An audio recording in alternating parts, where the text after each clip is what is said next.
ನಮಸ್ಕಾರ ಸ್ನೇಹಿತರೆ, ಗಾಯತ್ರಿ ಕಿಚನ್ಗೆ ನಿಮಗೆಲ್ಲ ಸ್ವಾಗತ. ಸ್ನೇಹಿತರೆ, ಮನೆಯಲ್ಲಿ ತುಂಬ ಹಣ್ಣಾದಂಥ ಬಾಳೆಹಣ್ಣಿದೆಯಾ? ಹಾಗಾದರೆ ಏನು ಮಾಡೋದು ಅಂತ ಯೋಚನೆ ಮಾಡ್ತಿದ್ದೀರಾ? ಈ ರೀತಿ ಕೇಕ್ ಮಾಡ್ಕೊಳ್ಳಿ, ಸಖತ್ತಾಗಿರುತ್ತೆ ಮಾತ್ರ. ಅಮ್ಮ ಇವತ್ತು ಹೇಗೆ ಕೇಕ್ ಮಾಡ್ತಾರೆ ಅನ್ನೋದನ್ನು ತೋರಿಸ್ತೀನಿ. ಚಾಕ್ಲೇಟ್ ಪೌಡ್ರಲ್ಲೂ ಮಾಡಿದ್ದಾರೆ, ಕೋಕೋ ಪೌಡ್ರಲ್ಲಿ ಮಾಡಿದ್ದಾರೆ. ಕಲರ್ ಮಾತ್ರ ಸ್ವಲ್ಪ ಚೇಂಜ್ ಆಗುತ್ತೆ, ಅದಕ್ಕೂ ಇದಕ್ಕೂ ಅಷ್ಟೇ. ಟೇಸ್ಟ್ ಅಂತೂ ಅದ್ಭುತವಾಗಿರುತ್ತೆ. ಇವತ್ತಿನ ವ್ಲಾಗ್ ನೋಡೋದಕ್ಕಿಂತ ಮುಂಚೆ ಹೊಸಬರಾಗಿದ್ದರೆ ಸಬ್ಸ್ಕ್ರೈಬ್ ಮಾಡಿ, ಪಕ್ಕದಲ್ಲಿರುವಂಥ ಬೆಲ್ಲೈಕಾನನ್ನು ಪ್ರೆಸ್ ಮಾಡಿ. ನಾನು ಮುಂದೆ ಹಾಕುವಂಥ ಎಲ್ಲ ವಿಡಿಯೋ ನೋಟಿಫಿಕೇಷನ್ ನಿಮಗೆ ಸಿಗುತ್ತೆ. ಬನ್ನಿ ಅಮ್ಮ ಈಗ ಹೇಗೆ ಮಾಡ್ತಾರೆ ಅನ್ನೋದನ್ನು ನೋಡೋಣ. ಅಮ್ಮ ಇವತ್ತು ಗೋಧಿ ಹಿಟ್ಟಿನಿಂದ ಬಾಳೆಹಣ್ಣಿನ ಕೇಕ್ ಮಾಡ್ತಾ ಇದ್ದಾರೆ. ಬಾಳೆಹಣ್ಣು ತುಂಬ ಹಣ್ಣಾಗಿಬಿಟ್ಟಿದೆ, ಕಪ್ಪಾಗ್ತಿದೆ ಅಂತಂದರೆ ಈ ರೀತಿ ಮಾಡ್ಕೊಳ್ಳಿ, ತುಂಬ ಚೆನ್ನಾಗಿರುತ್ತೆ. ಟೇಸ್ಟ್ ಅಂತೂ ಸಖತ್ತಾಗಿರುತ್ತೆ. ಮೊನ್ನೆ ವ್ಲಾಗಲ್ಲಿ ಹಾಕಿದಾಗ ಯಾರೋ ಕೇಳಿದ್ರಿ ಅಮ್ಮ ಮಾಡಿರೋ ಕೇಕ್ ರೆಸಿಪಿನ ಶೇರ್ ಮಾಡಿ ಅಂತೇಳಿ. 1 ಲೋಟದಷ್ಟು ಗೋಧಿ ಹಿಟ್ಟು ಈ ಲೋಟಕ್ಕೆ ತಗೊಂಡಿದ್ದಾರೆ. ಇವಾಗ 3/4ರಷ್ಟು ಸಕ್ಕರೆಯನ್ನು ತಗೊಳ್ತಾ ಇದ್ದಾರೆ. ಯಾವ ಲೋಟದಲ್ಲಿ ಗೋಧಿ ಹಿಟ್ಟನ್ನು ಅಳತೆ ಮಾಡ್ಕೊಂಡಿದ್ರು ಅದರಲ್ಲಿ 3/4ರಷ್ಟು ಸಕ್ಕರೆ.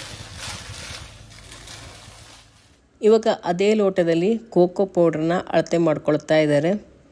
ಕೋಕೋ ಪೌಡ್ರ್ ಅಥವಾ ಚಾಕ್ಲೇಟ್ ಪೌಡ್ರ್ ಯಾವುದಾದ್ರೂ ತೊಗೋಬೋದು. 2 ಥರ ಕೂಡ ಮಾಡಿದರು ಅಮ್ಮ.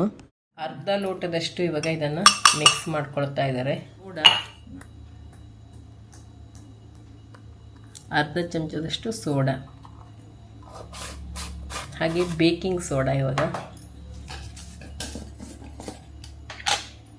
ಬೇಕಿಂಗ್ ಪೌಡ್ರನ್ನ ಅರ್ಧ ಚಮಚನ ಬೇಕಿಂಗ್ ಪೌಡ್ರು, 1 ಚಮಚದಷ್ಟು ಬೇಕಿಂಗ್ ಪೌಡ್ರು, ಅರ್ಧ ಚಮಚದಷ್ಟು ಸೋಡಾ, ಎಲ್ಲವನ್ನು ಚೆನ್ನಾಗಿ ಮಿಕ್ಸ್ ಮಾಡ್ಕೋಬೇಕು. ಕೋಕೋ ಪೌಡ್ರ್ ಆದರೂ ಆಗುತ್ತೆ, ಚಾಕ್ಲೇಟ್ ಪೌಡ್ರ್ ಆದರೂ ಆಗುತ್ತಂತೆ, ಯಾವುದು ಹಾಕ್ಕೊಂಡ್ರೂ ಆಗುತ್ತೆ.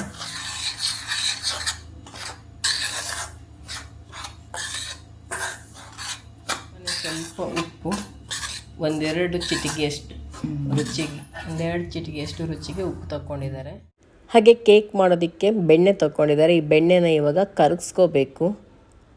ಈಗ ಬೆಣ್ಣೆನ ಕರಗಿಸೋದಕ್ಕೆ ಇಟ್ಕೊಂಡಿದ್ದಾರೆ. ಕರಗಿದ್ರೆ ಇದು ಜಾಸ್ತಿ ಆಗುತ್ತೆ, 3/4 ಲೋಟಕ್ಕಿಂತನೂ ಸ್ವಲ್ಪ ಜಾಸ್ತಿನೇ ಆಗುತ್ತೆ. ಬೆಣ್ಣೆ ಹಾಕಿದಷ್ಟು ಟೇಸ್ಟ್ ತುಂಬಾ ಚೆನ್ನಾಗಿರುತ್ತೆ. ಮಾಡೋದಕ್ಕೆ ಅಂತೇಳಿ ಇಲ್ಲಿ ಹಾಲನ್ನು ಕಾಯಿಸ್ಕೊಂಡು ಆರೋದಕ್ಕೆ ಇಟ್ಟಿದ್ದಾರೆ. ಅಲ್ಲಿ ಲಿಂಬು ರಸ, ಬೀಜ ತಕ್ಕೊಂಬಿಡೋದೈತೆ. ನಿಂಬೆಹಣ್ಣು ಹಾಲಿಗೆ ನಿಂಬೆಹಣ್ಣು ಹಾಕಿ ಹಾಲು ಹೊಡೆಸೋದು. ಹಾಲಿಗೆ ಲಿಂಬು ರಸ ಹಾಕಿಟ್ಕೊಂಡಿದ್ದಾರೆ ಹಾಲು ಹೊಡಿಯೋದಕ್ಕೆ ಅಂತೇಳಿ. ಹಾಗೆ ಈ ಕಡೆ ಹಗ್ಗಿದಂಥ 3 ಬಾಳೆಹಣ್ಣನ್ನು ಸಿಪ್ಪೆ ತೆಕ್ಕೊಂಡಿದ್ದಾರೆ. ಚೆನ್ನಾಗಿ ಇದನ್ನು ಗಿವುಚ್ಕೋಬೇಕು, ಗಂಟು ಇಲ್ದಿರೋ ಥರ ಚೆನ್ನಾಗಿ ಬಾಳೆಹಣ್ಣನ್ನು ಕೈಯಿಂದ ಗಿವುಚ್ಕೋಬೇಕು. ಚಿಕ್ಕದು ಬಾಯಿಗೆ ಸಿಗ್ತಾ ಇರಬೇಕು, ಚೆನ್ನಾಗಿರುತ್ತೆ. ಮಿಕ್ಸಿಗೆ ಹಾಕ್ಕೊಂಡು ಪೇಸ್ಟ್ ರೆಡಿ ಮಾಡಿಕೊಂಡ್ರೆ ಅಷ್ಟು ಚೆನ್ನಾಗಿ ಬರೋಲ್ಲ. ಕೈಯಲ್ಲಿ ಈ ರೀತಿ ಮಾಡಿದಾಗ್ಲೇ ರುಚಿ ಜಾಸ್ತಿ. ಅಲ್ಲಲ್ಲಿ ಕೇಕ್ ಮಧ್ಯೆ ನಮಗೆ ತಿನ್ನೋದಕ್ಕೆ ಸಿಗತ್ತಲ್ಲ, ಆ ಟೇಸ್ಟಿಗೆ ಇನ್ನೂ ಮತ್ತೆ ತಿನ್ನೋಣ ಅನಿಸುತ್ತೆ, ಅಷ್ಟೇ ಚೆನ್ನಾಗಿರುತ್ತೆ. ನೋಡಿ ಇವಾಗ ಎಲ್ಲನೂ ಈ ರೀತಿ ಗಿವುಚ್ಕೊಂಡಿದ್ದಾರೆ. ಎಲ್ಲೂ ಗಟ್ಟಿ ಬಾಳೆಹಣ್ಣು ಇರಬಾರ್ದು, ಒಳ್ಳೆ ಹಣ್ಣಾಗಿರಬೇಕು ಮಾತ್ರ. ಚೆನ್ನಾಗಿ ಹಗ್ಗಿದ್ರೆ ತುಂಬ ಒಳ್ಳೆಯದು. ಈಗ ಬೆಣ್ಣೆ, ಇವಾಗ ಬಾಳೆಹಣ್ಣನ್ನು ಎಲ್ಲ ಗಿಮ್ಚ್ಕೊಂಡಾದ ನಂತರ ಅದಕ್ಕೆ ಬೆಣ್ಣೆ ಹಾಕ್ಕೊಂಡಿದ್ದಾರೆ. ಬಾಳೆಹಣ್ಣನ್ನು ಚೆನ್ನಾಗಿ ಗಿವ್ಚ್ಕೋಬೇಕು. ಆಮೇಲೆ ಹಾಲು, ಲಿಂಬು ರಸವನ್ನು ಹಿಂಡಿರುವಂಥ ಹಾಲು, ಮಿಕ್ಸ್ ಮಾಡ್ಕೊಂಡಂಥ ಪೌಡ್ರಿಗೆ ಅದನ್ನ ಸೇರಿಸ್ಕೋಬೇಕು.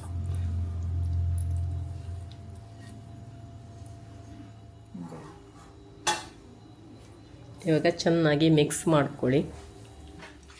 ಎಲ್ಲವೂ ಹೊಂದ್ಕೊಳ್ಳೋ ಥರ ಚೆನ್ನಾಗಿ ಇದನ್ನು ಮಿಕ್ಸ್ ಮಾಡ್ಕೊಳ್ಳಿ. ಬಾಳೆಹಣ್ಣು ಮತ್ತು ಕೋಕೋ ಪೌಡ್ರು, ಗೋಧಿ ಹಿಟ್ಟು ಎಲ್ಲ ಹಾಕ್ಕೊಂಡಿದ್ದಿದೆಯಲ್ಲ, ಬೆಣ್ಣೆ ಎಲ್ಲ ಚೆನ್ನಾಗಿ ಅದನ್ನು ಮಿಕ್ಸ್ ಮಾಡ್ಕೋಬೇಕು. ಸೋಡಾ ಎಲ್ಲ ಹಾಕಿರ್ತೀವಲ್ಲ, ಈ ರೀತಿ ಚೆನ್ನಾಗಿ ಇದನ್ನು ಮಿಕ್ಸ್ ಮಾಡಿಕೊಂಡು ನೀವು ಕುಕ್ಕರಲ್ಲಿ ವಿಸಿಲ್ ಹಾಕ್ದೇ ಬೇಯಿಸ್ಕೋಬೋದು. ಇಲ್ಲ ಒಂದು ಪಾತ್ರೆಯಲ್ಲಿ ಕೆಳಭಾಗದಲ್ಲಿ ಮರಳಿಟ್ಟು ಹಾಗೇನೂ ಬೇಯಿಸ್ಕೋಬೋದು. ಇಲ್ಲ ಓವನ್ ಇದೆ ಅಂದರೆ ಅದರಲ್ಲಿ ಮಾಡ್ಕೋಬೋದು. ಇವಾಗ ಒಂದು ಕುಕ್ಕರ್ ಕಂಟೈನರಲ್ಲಿ ತುಪ್ಪ ಹಾಕ್ಕೊಂಡಿದ್ದಾರೆ. ಅದ್ರ ಬದಲು ನೀವು ಬಟರ್ ಪೇಪರ್ ಕೂಡ ಹಾಕ್ಕೋಬೋದು, ಇಲ್ಲ ತುಪ್ಪನೇ ಹಾಕ್ಕೋಬೋದು, ಯಾವ್ದು ಬೇಕಾದರೂ ಹಾಕ್ಕೊಳ್ಳಿ. ಕುಕ್ಕರ್ ಕಂಟೈನರ್ಗೆ ತುಪ್ಪನ ಚೆನ್ನಾಗಿ ಸವರ್ಕೋಬೇಕು ಎಲ್ಲ ಕಡೆ. ನಾವು ಊರಿಗೆ ಹೋದಾಗ ಅಮ್ಮ ಮಾಡಿದರು. ನನಗೆ ಆವಾಗ ಸ್ವಲ್ಪ ಮಾತ್ರ ವಿಡಿಯೋ ಮಾಡ್ಕೊಂಡಿದ್ದೆ, ಮಾಡೋಕ್ಕಾಗಿಲ್ಲ. ತುಂಬಾ ಟೇಸ್ಟಿಯಾಗಿತ್ತು. ಅದಕ್ಕೆ ನಾನು ಕಲ್ತ್ಕೋಬೇಕು ಅಂತೇಳಿ ಇನ್ನೊಂದು ಸರಿ ಮಾಡಿಕೊಡ್ತೀಯ ಅಂತ ಕೇಳಿದೆ. ಅಮ್ಮ ಮತ್ತೊಂದು ಸರಿ ಮಾಡಿದ್ರು. ಆವಾಗ ವಿಡಿಯೋ ಮಾಡಿಕೊಂಡೆ. ಟೇಸ್ಟ್ ಅಂತೂ ಅದ್ಭುತ ಅಂತ ಹೇಳ್ಬೋದು. ಮಾಡೋದು ತುಂಬ ಸುಲಭ, ಟೇಸ್ಟ್ ಮಾತ್ರ ತುಂಬಾ ಚೆನ್ನಾಗಿರುತ್ತೆ. ನೀವು ಕೂಡ ಒಮ್ಮೆ ಟ್ರೈ ಮಾಡಿ ನೋಡಿ, ಖಂಡಿತ ಮತ್ತೆ ಮತ್ತೆ ಮಾಡ್ತಾ ಇರ್ತೀರ. ಇದೆಲ್ಲ ಮಿಕ್ಸ್ ಮಾಡ್ಕೊಂಡಾದ ನಂತರ ತುಪ್ಪ ಸವರ್ಕೊಂಡಿರ್ತೀವಲ್ಲ, ಆ ಕಂಟೈನರಿಗೆ ಇದನ್ನು ಸುರ್ಕೋಬೇಕು. ಕುಕ್ಕರ್ ಕಂಟೈನರ್ಗೆ ತುಪ್ಪ ಸವರ್ಕೊಂಡ್ಬಿಟ್ಟು ಅದರಲ್ಲಿ ಸುರ್ಕೊಳ್ತಾ ಇದ್ದಾರೆ. ನೀವು ಬಟರ್ ಪೇಪರ್ ಇದ್ದರೆ ಅದನ್ನು ಹಾಕ್ಕೋಬೋದು, ಇಲ್ಲ ಈ ರೀತಿ ತುಪ್ಪ ಹಚ್ಕೊಂಡ್ರು ಚೆನ್ನಾಗಿಯೇ ಬರುತ್ತೆ. ಕೆಳಗಡೆ ಬೇಕಾದರೆ ನೀವು ದ್ರಾಕ್ಷಿ, ಗೋಡಂಬಿ, ಟೂಟಿ ಫ್ರೂಟಿ ಅಥವಾ ಪಾಸ್ತಾ, ಬಾದಾಮಿ ಆ ಥರ ಏನು ಬೇಕಾದರೂ ಹಾಕ್ಕೋಬೋದು.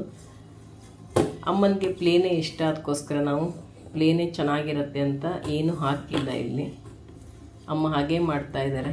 ಇದು ಕೂಡ ತುಂಬ ಟೇಸ್ಟಿಯಾಗಿರುತ್ತೆ, ಏನು ಹಾಕ್ಕೊಳ್ಳೋದಿದ್ರೂ. ಕೆಲವರಿಗೆ ನಟ್ಸ್ ಎಲ್ಲ ಬೇಕು ಅಂತಂದರೆ ಹಾಕ್ಕೋಬೋದು. ನೋಡೋಕ್ಕೆ ತುಂಬ ಚೆನ್ನಾಗಿ ಕಾಣಬೇಕು, ಹಾಗೆಯೇ ಬಾಯಿಗೆಲ್ಲ ಡ್ರೈ ಫ್ರೂಟ್ಸ್ ಎಲ್ಲ ಸಿಗ್ತಾ ಇರಬೇಕಂದ್ರೆ ನೀವು ಅದೆಲ್ಲ ಹಾಕ್ಕೋಬೋದು, ಇಲ್ಲ ಹೀಗೇ ಮಾಡಿಕೊಂಡ್ರೂ ಚೆನ್ನಾಗಿರುತ್ತೆ. 20,000 ಅಂತ ಕುಕ್ಕರ್ ಕಂಟೈನರಲ್ಲಿ ಹಾಕಿದ್ದಾರೆ. ಎಲ್ಲವನ್ನು ಮಿಕ್ಸ್ ಮಾಡ್ಕೊಂಬಿಟ್ಟು ಓವನ್ ಇದ್ದರೆ ಓವನಲ್ಲಿ ಮಾಡಿ, ಇಲ್ಲ ಅಂತಂದರೆ ಹಾಗೆಯೇ ಕುಕ್ಕರಲ್ಲೂ ಮಾಡ್ಬೋದು, ಇಲ್ಲ ಕೆಳಗಡೆ ಮರಳೆಲ್ಲ ಹಾಕಿಬಿಟ್ಟು ಒಂದು ಪಾತ್ರೆಯಲ್ಲೂ ಮಾಡ್ಕೋಬೋದು. 80 ಟೆಂಪ್ರೇಚರು. ಈಗ 15 ನಿಮಿಷ ಹಾಕಿ 10 ಎಷ್ಟು ನಿಮಿಷ ತೇಲಿ 15 ನಿಮಿಷ ಹಾಕಿ.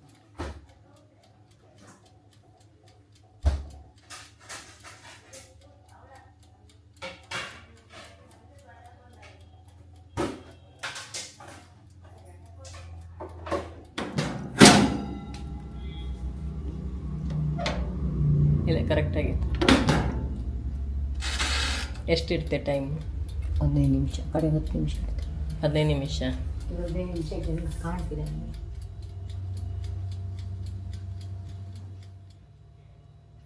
ಇವಾಗ ಏನಾದರೂ ಅಂಟ್ತಾ ಇದೆ, ಸ್ವಲ್ಪ ಹಿಟ್ಟಿಟ್ಟಿದೆ ಅಂದರೆ ಮತ್ತೆ ಬೇಯಿಸಬೇಕು.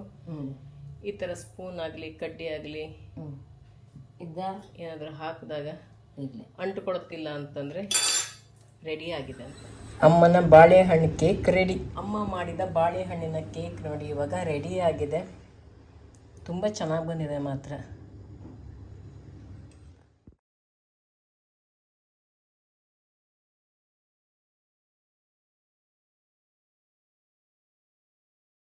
ಒಂದು ಚಾಕ್ಲೇಟ್ ಪೌಡ್ರ್ ಹಾಕಿ ಮಾಡಿದ್ದು, ಒಂದು ಕೋಕೋ ಪೌಡ್ರ್ ಹಾಕಿ ಮಾಡಿದ್ದು, ಎರಡು ಸ್ವಲ್ಪ ಕಲರ್ ಚೇಂಜ್ ಬಂದಿದೆ. ಅಮ್ಮ ಮತ್ತು ಅಮ್ಮ ಮಾಡಿದ ಕೇಕ್. ಹರ್ಷಿ ನೋಡಿ, ಎಷ್ಟು ಒಳ್ಳೆ ಸ್ಪಾಂಜ್ ಕೇಕ್ ಮಾಡಿದ್ದು ಬಾಳೆಹಣ್ಣಿದೆ.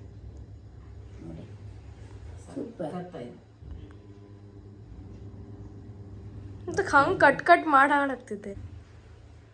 ಚಲೋ ಬಂದು ರಾಶಿ, ಮಸ್ತ್ ಬಂದೆ ನೋಡು, ಇಷ್ಟು ಒಳ್ಳೆ ಇದ್ರ ಥರ ಬಂದು